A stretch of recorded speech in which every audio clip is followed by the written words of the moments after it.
কয়েকদিন আগেই শাহিন আফ্রিদিকে নিজেদের দলে যুক্ত করার ঘোষণা দিয়েছিল ফরচুন বরিশাল। আসরের শুরুর দিকে এই পাকিস্তানি তারকাকে পাচ্ছে ডিফেন্ডিং চ্যাম্পিয়নরা। ইতিমধ্যেই দলের সঙ্গে এসে যোগ দিয়েছেন তিনি। টি-20 ক্রিকেটের সময় অন্যতম সেরা এই বলার গতকাল রাতে বিপিএল খেলতে ঢাকায় পা রেখেছেন। দলের সঙ্গে যোগ দিয়েই আজ শনিবার অনুশীলনও করেছেন। সকালে মিরপুর শেরেবাংলা স্টেডিয়ামে দলের সঙ্গে অনুশীলন করতে তাকে দেখা যায়। তবে বিপিএল এর পুরো আসরে খেলতে পারবেন না আফ্রিদি। জানুয়ারির মাঝের দিকে বিপিএল ছাড়তে পারেন এই তারকা পেসার।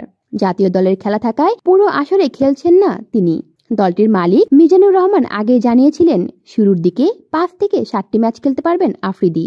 অর্থাৎ বিপিএল এ ঢাকা পর্বের পর সিলেট পর্বেও কিছু ম্যাচে দেখা যেতে পারে পাকিস্তানি এই তারকাকে।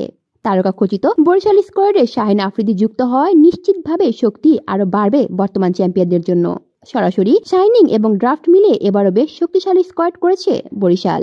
টুর্নামেন্টের উদ্বোধনী ম্যাচে 30 ডিসেম্বর দুর্বার রাজশাহীর মুখোমুখি হবে তারা।